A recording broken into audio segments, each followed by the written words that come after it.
Scything through the landscape of northern Britain is Hadrian's Wall, our most famous Roman monument. It was built nearly 2,000 years ago as a dividing line, separating Roman lands in the south from the barbarians to the north. At the heart of the wall's story is a band of forgotten warriors. They are the Roman cavalry. For over a century, historians and archaeologists have been unearthing clues about the Roman cavalry, helping to build a picture of their forgotten world. And now, Digging for Britain is going to join this search. At archaeological digs, they're marrying with the people who, generations ago, they actually conquered. At overlooked Roman sites. So these are serious military bases holding hundreds of people. And in museums and archives. Starting to really build up this lovely picture of who these people are. This year, an international team of archaeologists, historians and reenactors have come together using the latest evidence to restore the cavalry to their rightful place in the story of the Roman Empire. As part of this collaboration, a team of modern riders has been recruited for a unique historical display which will celebrate the power and splendour of the Roman cavalry. This is one of the most challenging things that I've done. This project, combined with new research, will allow us to examine how those elusive warriors lived and reveal their crucial role in conquering and controlling Roman Britain.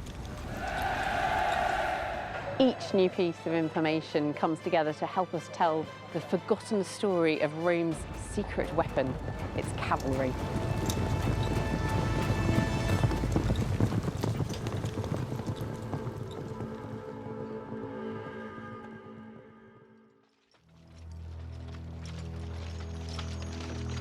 When we think of the Romans in Britain, we tend to focus on the foot soldiers, the legionaries. But in fact, the Roman cavalry was central to their military strategy and success.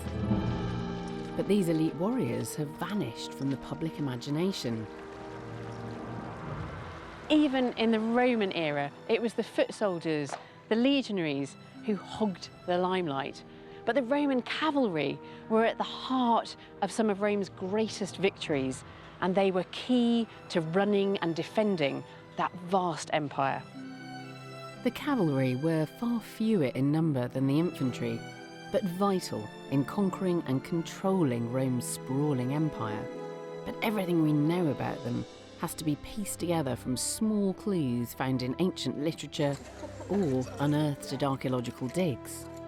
In 2017, 10 museums along Hadrian's Wall brought for the first time all of these fragments of evidence together to create a major exhibition celebrating the legacy of these ancient warrior horsemen.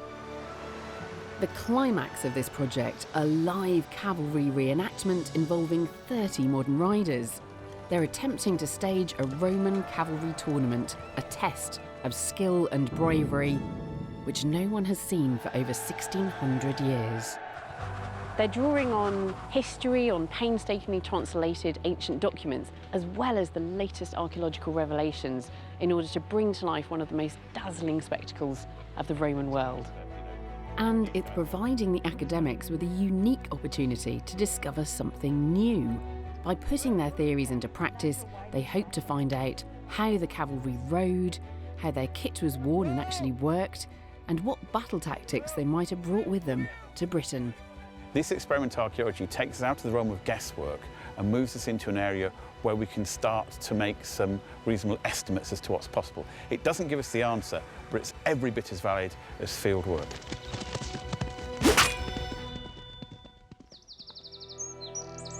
As the team prepares for the big show, I'm going to seek out evidence the cavalry left behind to help build a picture of their role in Roman Britain.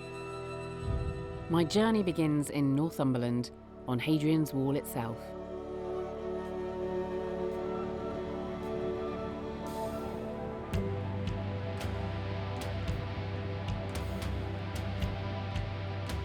When the Emperor Hadrian came to power in 117 AD, he launched a vast building scheme to consolidate the sprawling frontiers of the empire he'd inherited. He built a new line of defences snaking across 3,000 miles of his frontier, from North Africa to the Black Sea and on through Central Europe to Britain. In northern England, Hadrian's project was realised as an impassable wall 15 feet high, stretching 75 miles from coast to coast. It was designed to keep out the wild British tribes who lived to the north. On a day like this, you can imagine being a Roman soldier and being pretty disgruntled at having been stationed here on Hadrian's Wall, on the very northern boundary of this wonderful empire, looking out at the land of the barbarians over there. But I think what's really interesting me today is finding out how our ideas of the wall have evolved over time, and that's all about new archaeological discoveries. I want to find out why Hadrian's Wall became the centre of operations for the Roman cavalry.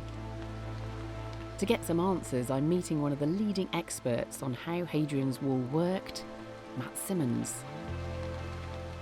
Matt has minutely researched the 80 small forts dotted along the wall, which we now know as mile castles.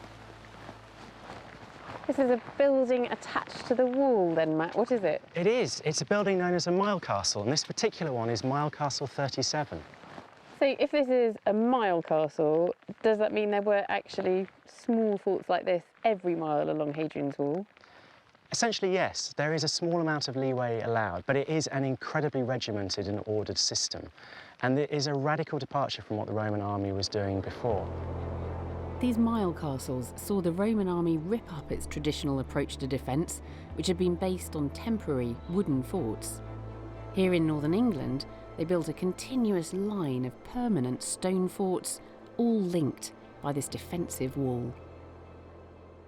That is an incredibly close surveillance system, and it must almost certainly be about making sure you had people in the right positions to stop them from sneaking over the wall unobserved. So if you like, it's an early warning system. The number of soldiers based in a mile castle would have been very, very small indeed. Maybe only 8 in that small barrack block over there. But it looks as though there was a major change of plan during the construction process. As Hadrian's Wall was being built, the plan evolved. As well as those small mile castles, the Roman army also began to build a series of huge, heavily defended forts into the line of the wall itself. So these are serious military bases holding hundreds of people, a far cry from the 8 or so, the handful of people you'd find in here. Perhaps the most famous and dramatic of all of these forts is Housesteads. And crucially, the Romans filled forts like this not just with ordinary foot soldiers, but with cavalrymen. Perhaps that was a reaction to the ferocity of the native Britons to the north, or just a bureaucratic decision from on high. Whatever the reason, from this point on, these forts and their cavalry became key to defending Hadrian's Wall. When you think about the frontier, we mustn't just think about this line. It's a crucial part of it, but there's a much wider frontier zone. And by having concentrated forces, and in particular by having cavalry, you have that strike force to the north and indeed to the south, should you need it. So it's about really enhancing that capability. It's about controlling a zone rather than just having this line. Yeah, the Romans wanted it all. They're controlling a line and they're controlling zones to either side. Just looking at this landscape, you can see why the Romans decided to move their cavalry onto Hadrian's Wall. Fast horsemen could move quickly to cut off the first signs of trouble from the native Britons. Not far from here is another of these huge forts built into Hadrian's Wall. This one was built at a strategic crossing of the River Tyne, at a place now called Chester's. In its heyday, it was home to 500 cavalrymen and their horses. New discoveries here are helping to reveal why the Roman cavalry was such an effective fighting force. To discover more, I'm meeting Kevin Booth of English Heritage. One of the most recognisable parts of the fort is its living quarters, or barracks. Barrack blocks are similar right across the Roman Empire, but there was always a mystery at cavalry bases. There was plenty of accommodation for the soldiers, but where were the stables? The answer emerged in the late 1990s when archaeologists in Newcastle made a remarkable discovery. During excavations of a similar barrack block, they found a series of shallow pits, and it was realised that these were rudimentary drains for horses' urine. So the men and the horses were in fact living in the same buildings. In each of these spaces you've got 3 men and 3 horses living side by side. So there would have been 3 men and 3 horses in just this space? It does seem quite extraordinary, and with a relatively narrow doorway. In fact, we're stood pretty much on the line of the partition between the front half with the horses and the men at the back. It would have been pretty dank and smelly in here, I imagine. To our sensibilities, no doubt. Yeah. But I don't know, I suppose you get used to it, don't you? It seems like a peculiar setup. I mean, why wouldn't they have stables elsewhere? Why are they kind of forcing the men and the horses in together? It's intimate, and perhaps that's the point. You're maintaining that strong bond between the man and his horse, and that is also to do with finance. You know, the horse essentially is paid for out of the Roman soldier's wages. He has a financial investment in it. And I think also if you've got a fort that has 500 horses in it, hygiene and good maintenance is all. And then also, if you need to get out of the north gate of this fort at speed, you're ready, you're prepared, you're away. So you're on call here in the barracks, ready to jump on your horse and set off at any time? Absolutely, permanently.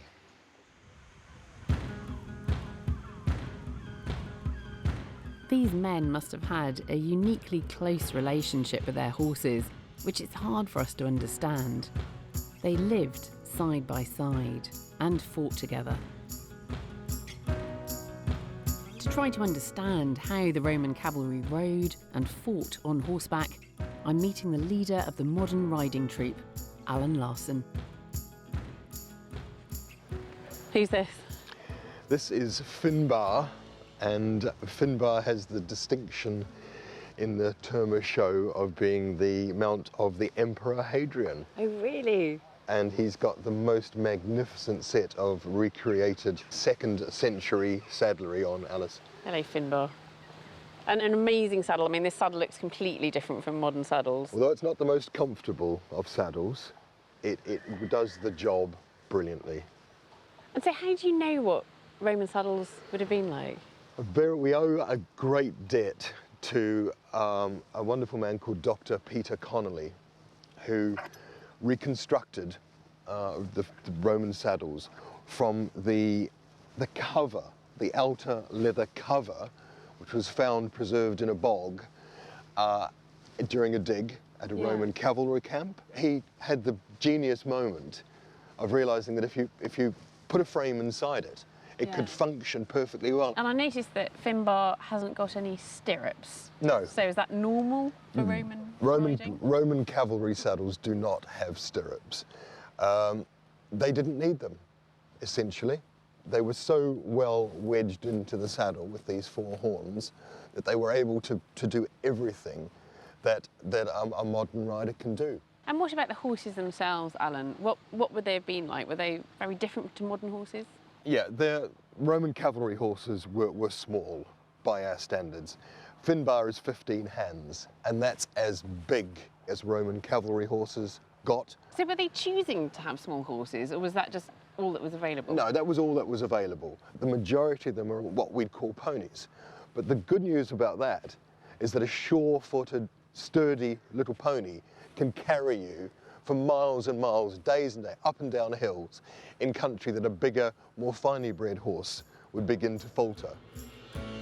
On these small, rugged horses, a cavalryman could travel 40 miles in a day. Selecting the right horses is also going to be crucial for the 30 modern reenactors who are taking on the huge challenge of staging a Roman cavalry tournament. A month before the big show, troop leader Alan Larson is bringing together 6 key riders and their horses for a vital first training session. In the Roman age, cavalry tournaments were designed to showcase the horsemen's skills in a public arena. These 6 riders are taking on the role of the elite who starred in the highlight of the tournament, a competition of horsemanship fought between 2 teams. It's undoubtedly one of the most challenging of equestrian and reenactment disciplines. And a relatively few number of riders have the skills and determination to see it through. Historians have pieced together what they know about Roman cavalry tournaments from the ancient literature, but this project will allow them to examine the cavalry's equipment in action, as well as to better understand the tactics and manoeuvres they've only ever read about. At today's session, the team needs to practice 3 of these manoeuvres, which they'll eventually be performing at the show. Before they begin, Nigel, the lead rider, calls the team together for a briefing to discuss the first task, the so-called Cantabrian wheel. OK, everybody happy with their horses? Right, what we're going to do first, while we're in modern clothing and modern tack, is start putting together the basis of that Cantabrian wheel. OK, so in that, Magyar and Shadow will be the target horses, and you 4 will be riding around, pelting our shields with your javelins. The Cantabrian wheel was a classic Roman battle tactic, which was practiced as part of the cavalry tournament. On the battlefield, it was designed to harass enemy forces, but in the tournament, the cavalrymen scored points by hitting their opponents with blunted javelins. Good hit. Bad shot. We're putting the horses and the riders through their paces. They're concentrating on the business of hurling javelins at each other in a competition, which will be as much of a spectacle now as it was in the early 2nd century AD. Nice, Mark. Nice. I didn't actually mean to hit your camera then. The modern riders are discovering firsthand that Roman cavalry tournaments were probably also a key part of training soldiers for war. With one exercise under their belts, they'll now attempt 2 other disciplines from the Roman cavalry tournament. The pursuit, in which one rider attacks and then flees, defending their back with their shield.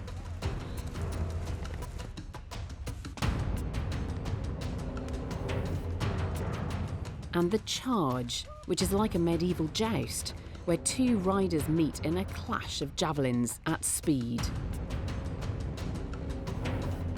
But during the charge, the team gets a taste of just how tough Roman cavalry riding can be.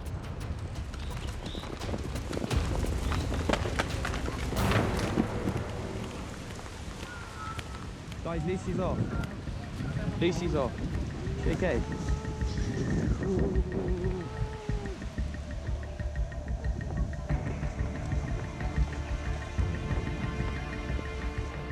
Lucy is winded by the fall, but nothing is broken. I'm feeling okay, bruised, but I'll be fine. So you're going to get back in the saddle? I'm going to get back in the saddle. Yep, that's what we do. We fall off, we get back in the saddle. The riders are relying heavily on their recreated Roman saddles, and Lucy's accident has highlighted that they're testing these things to their limits, and they'll need to improve them. So this is the point at which the saddle is attached. The girth is where we tie the girth on, and there isn't one on this side. It is here. So that's what happened. That should be there. It just ripped under the pressure. So this is going to need a good repair before we actually get to the event. The elite riders won't practice again as a group until they meet in Carlisle for the event, when they'll have to work with 24 other riders as a complete Roman troupe. There's still a long way to go before they can stage a successful tournament. Every piece of equipment you put on makes it more difficult. The visibility was a bit of a problem at times. It is tiring, very, very tiring. I'm very, very tired.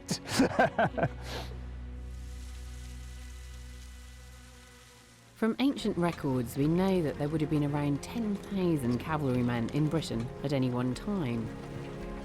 But not all of them were stationed on Hadrian's wall. There was in fact a network of cavalry forts located across the north, all designed to help Romans control the local population. One of the most important cavalry bases in northern Britain was built at Ribchester near modern Preston in 70 AD, and currently archaeologists are uncovering new clues about who those cavalrymen actually were. Since 2015, a team from the University of Central Lancashire has been running this new dig at Ribchester. Much of the fort now lies under the modern village, so the team has opened a trench in a back garden. They've revealed a number of the cavalry fort's buildings and are beginning to understand the fort's layout. But they're also starting to find small clues that can tell them more about where the men who lived here came from. Dig co-director Duncan Sayer is examining an intriguing piece of pottery the team has found.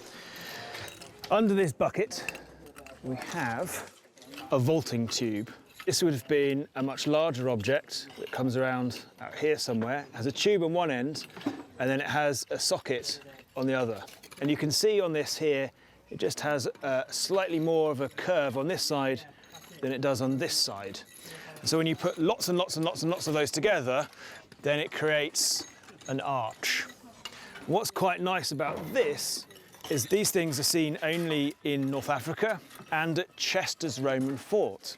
And that's really interesting because the Spanish cavalry came here first and then they moved on to Chester's.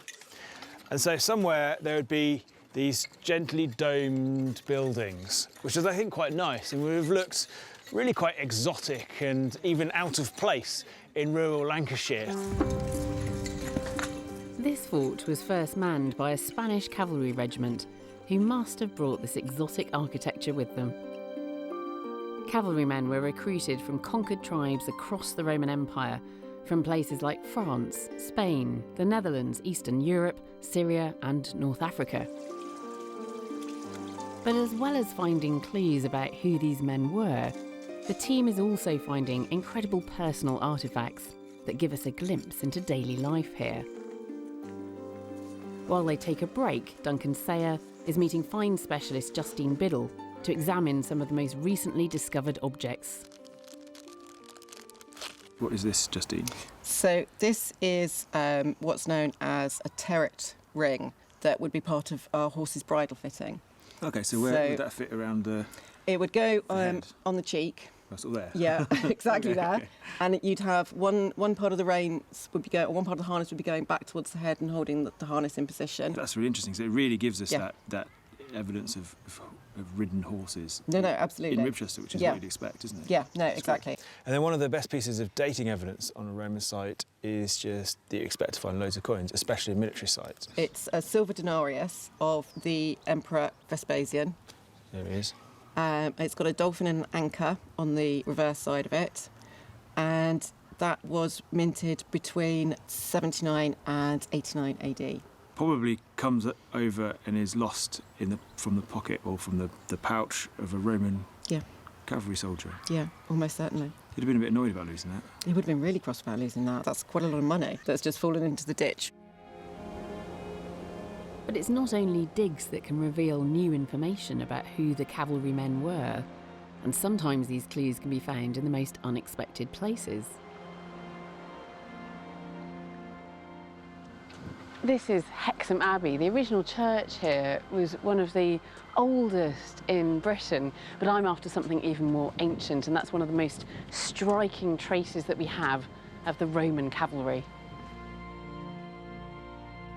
When the original Saxon church was built here at Hexham, much of the stone used was robbed from nearby Roman buildings. During renovation work in the 19th century, workers discovered a huge flagstone in the floor. When it was lifted, it turned out to be a Roman cavalry tombstone. To find out more about it, I'm meeting Lindsay Allison Jones of Newcastle University. Lindsay, this is a magnificent tombstone. It's absolutely huge. Who is this we're looking at? Well, this is a man called Flavinus, who was a standard bearer in the cavalry regiment of Petriana. And you can see he's holding the standard there. So he was presumably very well known. He was high status to have something like this as his grave marker. This has been an extremely expensive gravestone. It's got an enormous amount of decoration and detail. And you can see all the detail of the horse, you can see the horse's mane, you can see all the reins and the trappings here. All those horse trappings that we find archaeologically, and you know, here they are. There they are, displayed. yes indeed. Yeah. Tombstones like this have been invaluable in revealing what a cavalryman looked like. They show us how things like the horse tack and the weapons were actually worn. But this tombstone can also reveal more about this particular man's identity and how cavalrymen wanted to be remembered.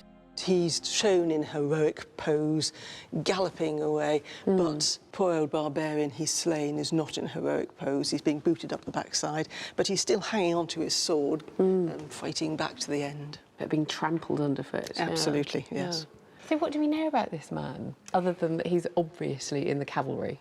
Well, the inscription at the bottom tells us his name is Flavinus, but he's only got the one name, which suggests he's not a Roman citizen. It's possible that he came from Gaul or from Spain. And it's interesting that he's shown trampling a barbarian, but if, as you say, he may have been a Celt, he may have been a Gaul, then, his family would have been barbarians just a couple of generations back. Yes, well, one man's barbarian is another man's neighbour, but this is an artistic trope. This is the way cavalrymen like to be shown.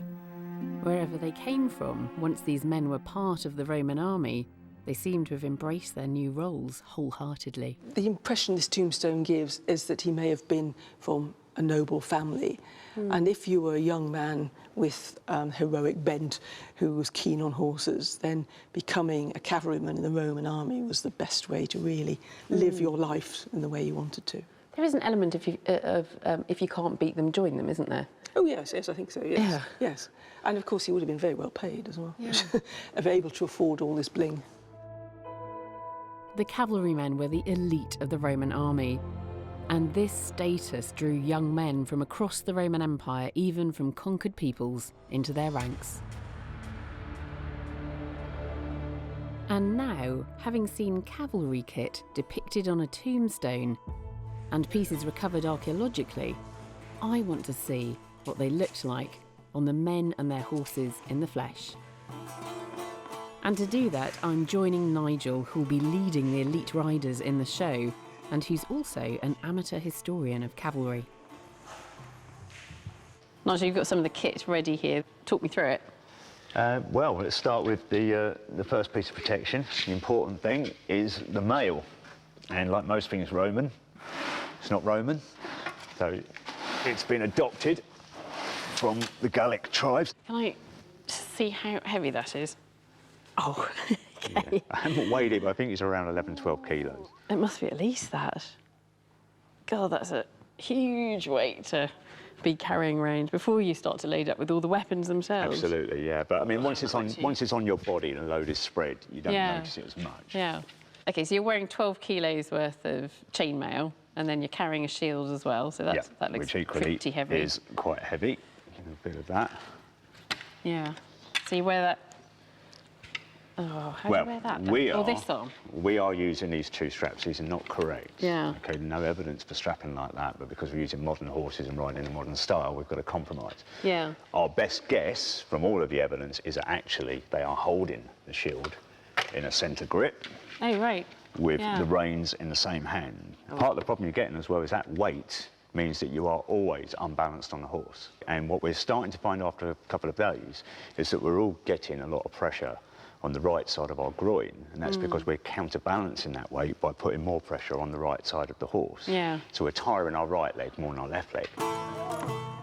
What the elite Roman cavalry were most famous for was their masked helmets. Many of these remarkable objects have been discovered across Europe, and these finds have provided templates for Nigel and his team's modern recreations. But archaeologists have never been sure if these elaborate helmets were just for show or whether they could have been used in combat. Some of these helmets, like this sports helmet here, is a perfectly functioning cavalry helmet. Yeah. The only thing that's different is the addition of the face mask. Now, if that face mask is made to fit the cavalryman's face, absolutely fine. Better visibility than the later medieval helmet, and the effect psychologically on an enemy would be tremendous. There's something quite scary about them, that expressionless face, I think. Yeah. But the idea that, you know, it inhibits you so much that, you know, they're impractical for use, well, we'll be demonstrating that's not the case. Can I try one? Absolutely. So do you put one of these on first? Yep. OK, let's try this then. OK, it should go straight on. Oh, yeah, it's quite a snug fit, actually. Yeah. Well, it needs to be. What you can't have is it moving, because that's when you'll be blind. Yeah. So it needs to be, you need to get used to the discomfort of having it firmly fixed over your face. I'm not even moving in here, Nigel, and it's getting a bit hot and sweaty already. Yeah. Just from my breathing. I'm going to take that off. Ugh. It's amazing to know so much detail, isn't it? A lot of this is kind of working out what works, you know, what kind of padding you need, how it all fits together, how it all works together, and you can only really do that by trying it out. Yes, absolutely.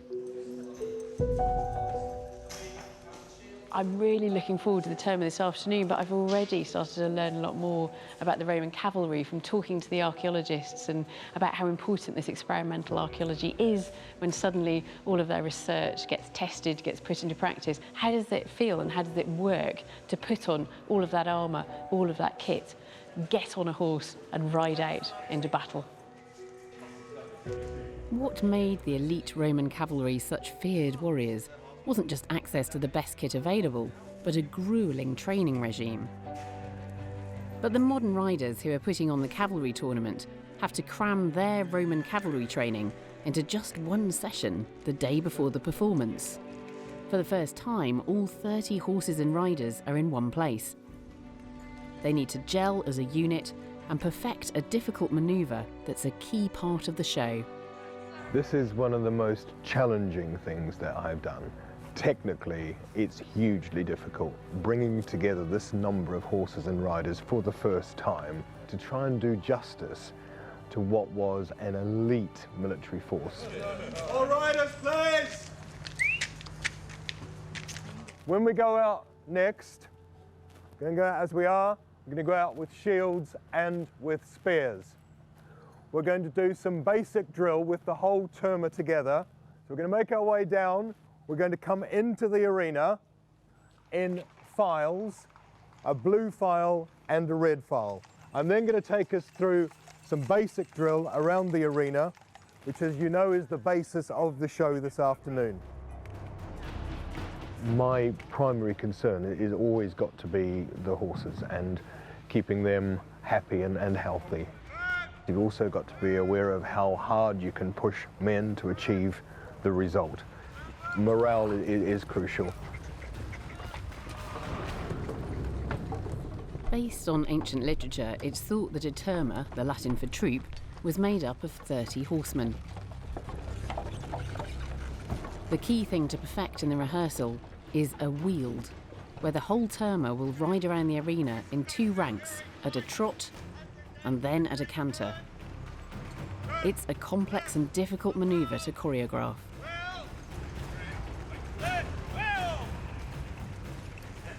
You learn a lot about how they must have done it in Roman times, because when you try this stuff yourself, you understand a whole set of just small practical details, but they add up. And that's something we think about training the men, the cavalry men, but in some ways they're much less important than training the cavalry horses together. So you learn all sorts of things, as well as small details of tack and kit and so on. And a lot of the skills really must have taken years of practice to get perfected. We're playing catch-up. They had it, they were the masters, and we're playing catch-up.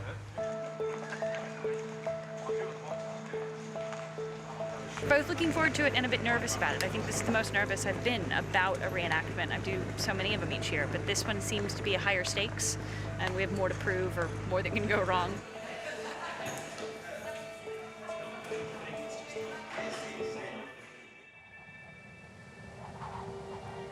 I really feel I'm beginning to build up a picture of who these Roman cavalrymen were. I've seen how they rode, how they trained, and how they dressed. But I want to discover more about what their own experiences were like here on the fringes of the Roman Empire. And to do that, I'm visiting a place where you can almost disappear back into the Roman past. It's so fresh and visceral. It's called Vindolanda, and it's one of the most important archaeological sites in Britain. It was a Roman military fort which was in use for centuries. In fact, there were 9 different forts here, all built one on top of another. When digging began here in the 1970s, it was discovered that the deep levels were amazingly well preserved because they were waterlogged and contained very little oxygen. This lack of oxygen meant that organic objects which usually decay in the ground had been preserved. Things like wood, bone and leather survive in almost perfect condition at Vindolanda. It seems I've picked just about the worst day to visit this digging season. Torrential rain has meant that the excavations have been abandoned. But that doesn't matter, because I'm most interested in seeing some of the small finds that have emerged from this extraordinary site over the years. And to see what these finds from Vindolanda can tell us about the cavalry and their lives on the northern frontier, I'm on my way to the museum's stores to meet curator Barbara Burley. Barbara, it's always astonishing to see the preservation of things like leather at Vindolanda. What was this leather object? Well, we know by kind of looking at all of the different fragments that it's actually part of a horse's chamfron, which is a ceremonial head mask that they wear. And if you start to look at this piece here, it's the kind of telltale shape of the horse's ear. And is this possibly the edge of an eye hole there? Exactly, yeah. So that would be where the horse's eye would come through, and you would have something like a decorated kind of eye guard. Yeah. And so it was highly decorated. Beautiful, beautiful piece. This find and several others have allowed the team here to reconstruct a cavalry chamfron. The incredible preservation at Vindolanda also led to one of the most important archaeological discoveries of the 20th century. During one of the first digging seasons here, in 1973, the site director Robin Burley was working in one of the deep levels when he discovered small fragments of wood with writing on them. What he'd found were Roman writing tablets, letters, accounts, and official documents from the fort. Once out of the ground, the writing began to disappear almost immediately, so they were sent to specialists who photographed them with infrared cameras, which revealed the vanished text. These documents have given us a unique insight into life on the northern frontier. But what's often overlooked is that many of them are written by or about the cavalrymen. In one famous letter, which seems to be an intelligence report for Vindolanda's cavalrymen, we learn about the enemy they had to face. The Britons are unprotected by armour. There are very many cavalry. The cavalry do not use swords, nor do the wretched Britons mount in order to throw javelins. After years of research, Barbara and her team are also starting to discover personal stories about individual cavalrymen from the Vindolanda letters. And you've got some reproductions here of a couple of the wonderful Vindolanda letters. What are these referring to?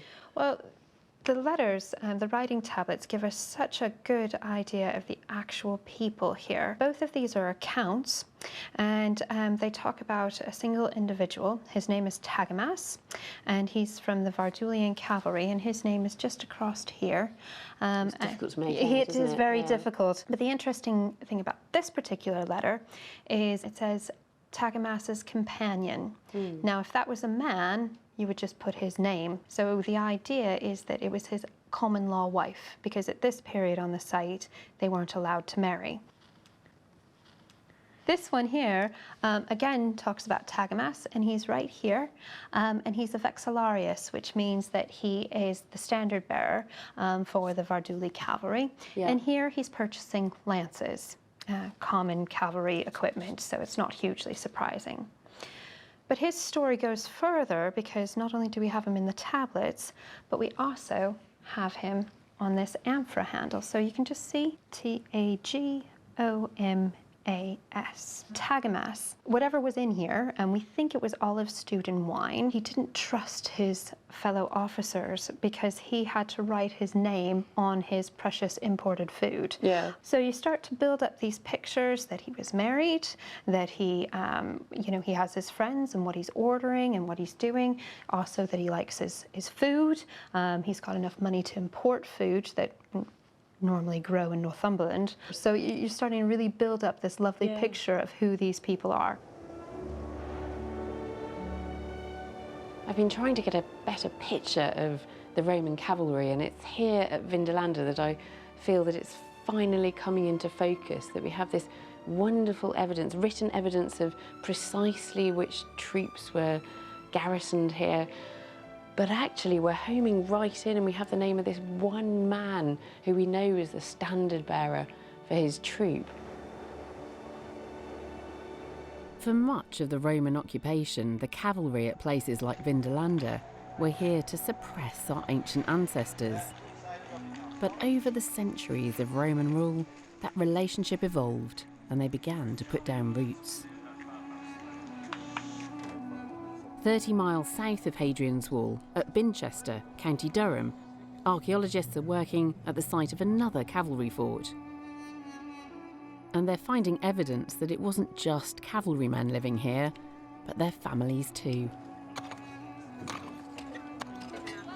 The team is from Durham University, and they're excavating the fort's cemetery, but they're facing an uphill struggle. The soil conditions mean that little survives in this ground. Leading the dig is Dr. David Petts. One of the troubles we've been fighting is the soil's really acid. So normally when you're looking for a cemetery, you would find bones that would tell you it's a grave. Instead, we just have things like this, 6-foot-long pits, which most of the time contain virtually nothing in them. But by chance, in one corner of the trench, the team has found a skeleton that has survived the acid soil conditions. It might be able to give the team some insights into the people who lived here. And we can see some of the bones survive, bits of a skull, bits of the jaw, lower jaw you can see. What we will be able to do is get a lot of information from the teeth. And we can look at the chemistry of those teeth, and they tell us quite a lot of information. So they'll tell us about things like their diet, so proportion of meat and vegetables which these people were eating. And that's quite interesting, because we might expect the soldiers to have better diets than the civilians. There's also potential to tell us even broadly where these people came from. So is it someone who was born and brought up here, or is it someone who came from another part of Roman Britain or elsewhere in the Roman Empire?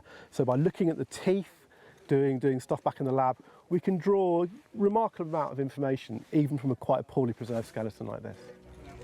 These results will be another useful piece of the jigsaw puzzle to help archaeologists understand who was living at this fort in late Roman Britain.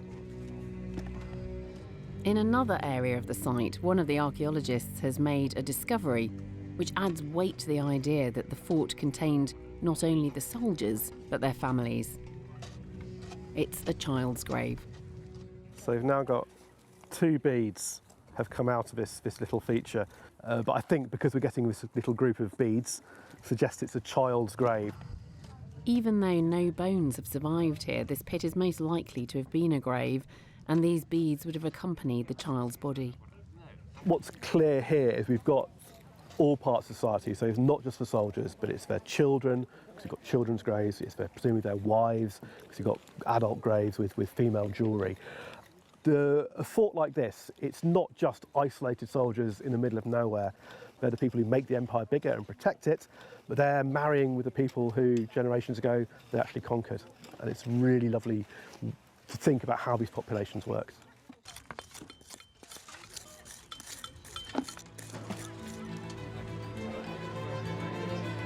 In Carlisle, the final preparations are being made for the big show. But having 30 riders altogether is a unique opportunity for the archaeologists. And so they've decided to ask Alan and his riders to test out some of their theories about the cavalry that go beyond the tournament itself. They want to try to answer a key question about how the cavalry fought and discover if a certain battle formation they've read about in ancient literature can actually be performed in real life. I'm joining archaeologist and event organiser Bill Griffiths to see if Alan and his team can provide some answers. So what are the main research questions for you then? What would you really like to find out today? No one's done this before, put 30 riders in full kit in a field. Really? No, no one's done it. Well, the Romans did. Yeah, yeah. Not since. And with the proper authentic kit, with the stirrupless saddles, all these kinds of things. And we just want to see if we can learn some new data about how these cavalrymen rode, what it was like to ride in a unit, what it's like to ride in formation. Bill and the other archaeologists want to see how the Roman cavalry might have attacked their British enemies. There are some literary texts that describe Roman cavalry drill, but all we've got is the words. So at the moment, we've been interpreting the words. Now, are we interpreting them right? Actually, once you have the horses with you, you can start to play about and say, well, actually, you can do this, you can't do that. Alan and his riders are going to attempt to create a battle formation called the wedge. The archaeologists think this might have been used to attack enemy formations, sowing panic in their ranks. So we're now assembling the cuneo, the wedge. Great. Yeah, and we'll see how that goes. Fantastic. So is this a battle formation? This is a battle formation. I mean, sometimes the cavalry describe the cuneus, which is the wedge. So it's just form a triangle to break into the ranks of your enemy. The riders carefully form up in ranks to create a wedge shape.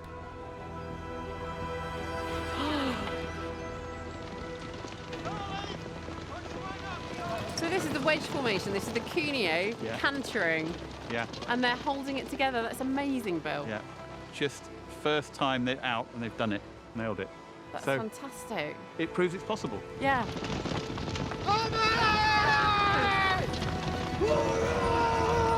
It's quite terrifying, actually, standing here as they're coming towards us. We're at the side of it. Imagine that coming straight at you. Yeah. You know, that would be a terrifying sight. And, you know, your first instinct is going to be to run away. Alan and his team have managed to recreate something that hasn't been seen for over 1,600 years.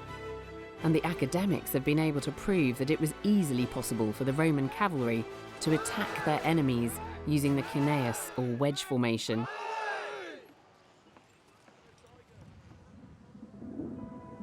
But the cavalry weren't just the most feared soldiers in the Roman army.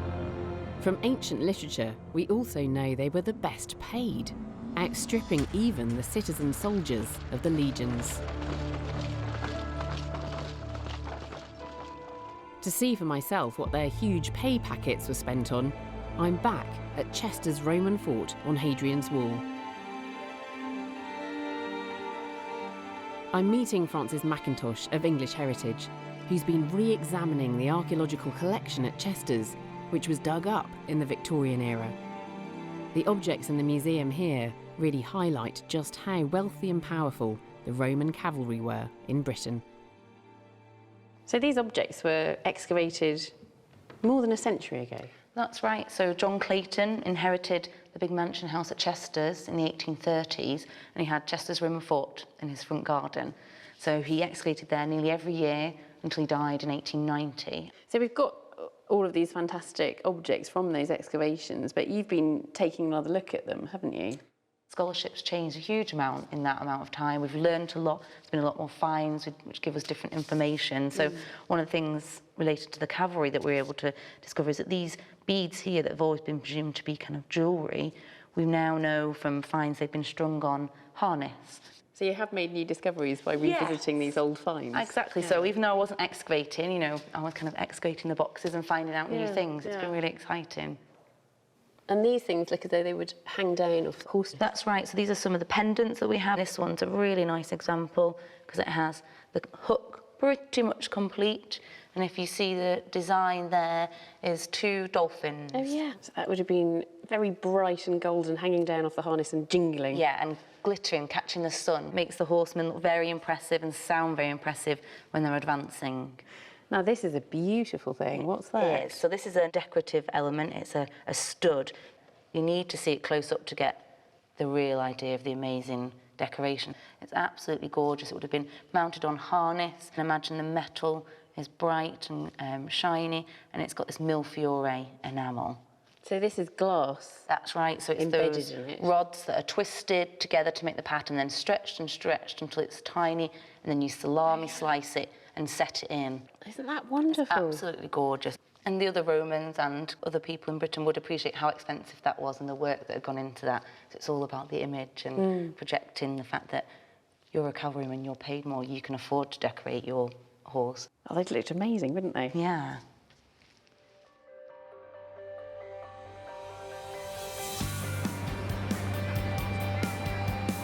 It is the afternoon of the big show in Carlisle. All the training and practice the modern riders have put in is going to be put to the test in front of a paying audience. And for the archaeologists, it's a unique opportunity to see their theories and assumptions put to the test. Events like this are always useful because however much theorising you do about things, once you actually see what can be done with a horse and a rider, you have a much better idea of what the ancient texts are saying, and that's so much more valuable. Backstage, the riders are readying the horses and checking and rechecking their kit. As the audience begins to stream into the arena, I'm going behind the scenes to see the final preparations for myself. How's it going, Nigel? You nearly ready? Yeah. It's been really hard road. I think it surprised us all, you know, just how tough it was going to be. Yeah. Hasn't stopped yet, though? No. So we're minutes away, aren't we? Yes, I believe so. Yeah. I've lost all track of time, to be honest. So, I'm just waiting for the order.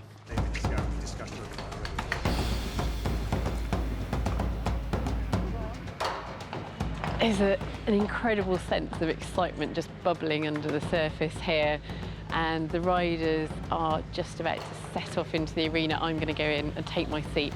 I cannot wait. I'm going to be watching the action unfold in the company of Bill Griffiths, who, along with the other experts here, has spent years waiting for this moment. In Roman times, these events were competitions where riders battled it out for glory and reward in front of the emperor and the crowd. And to recreate some of that atmosphere today, the crowd has been split into 2 teams, red and blue. You're on the red side, I'm on the blue side. Yeah, you're wearing a blue top as well, so yeah, I got red. Yeah. Hey, that's my team. For the riders of the blue team! No, definitely not. Oh, that's one for me, I think. Already on the cheers. Hey! The first part of the show sees the legionaries of the Ermine Street Guard strutting their stuff. If he spots a gap, he'll be thrusting that nightstick through. Then it's time for Alan, Nigel and all 30 riders to take centre stage. As we turn the pace of time back. So they're walking the troop round the arena at the moment. Yeah. What are they going to be doing? Well, you're going to see them start to form the Cantabrian circles and then bring out the best of the troops to demonstrate their prowess and skill at arms in front of their emperor, competing for his favour.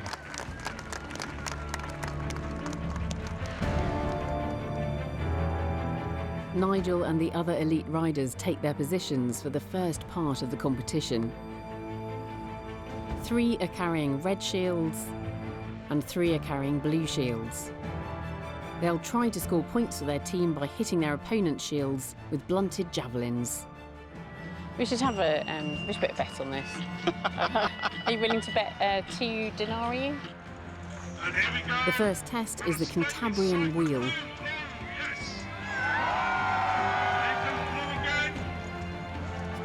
all the training and hard work has paid off, and even wearing those restrictive face masks, the team manages to hit their targets at speed. Blue team, 3 points! Oh, 3 to me. Next is the charge, which is like a medieval joust, but with thrown javelins.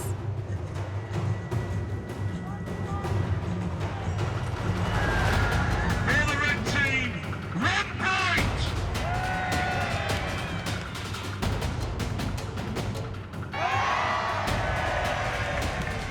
Red team, 3 points! Oh, it's close.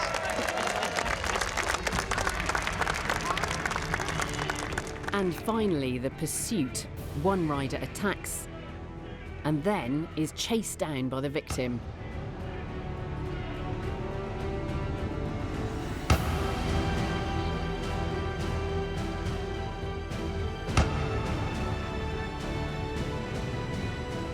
The winner is simply the blue team!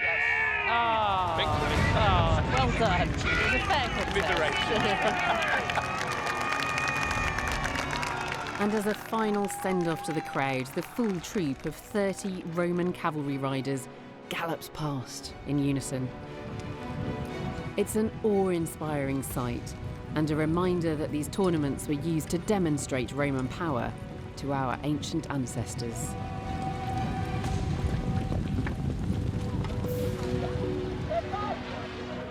So, Bill, what have you learned from this weekend? Just huge amounts. I mean, one, just actually how relatively easy some of the drill is that we thought wasn't. Yeah. How quickly riders can pick up some of that drill. How important this training, this spectacle is for the training of the army. There was a lot of debate. Is it just a show for the emperor? But you can see by going through it, it's really about developing the horsemanship of the soldiers for battle, for contact with the enemy. And also, it does give you that real sense, doesn't it, of that imperial power and might and majesty, projecting the power of imperial Rome.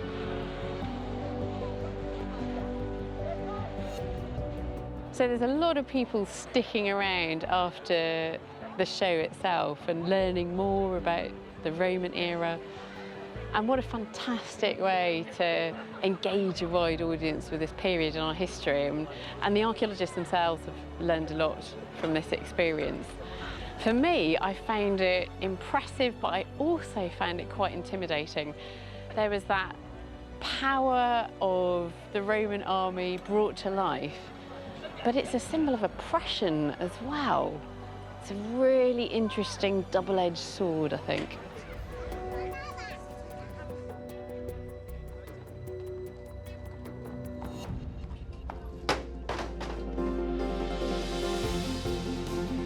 For the reenactors, archaeologists and audience alike, this has been a unique opportunity to relive something that no one's seen for over 1,600 years. This restaging of a Roman tournament has been a magnificent spectacle, but actually it's more than that. It's about research as well, because it's allowed the archaeologists to test out some of their ideas. And informing everything that's been achieved by this project has been the tireless work of historians and archaeologists at digs, museums, and in the archives. Each new clue they've unearthed has helped bring the Roman cavalry back to life and returned them to their rightful place at the centre of the story of Roman Britain. But it's a process that's not over yet. Across Hadrian's Wall and beyond, new discoveries will continue to build our knowledge of these forgotten horsemen.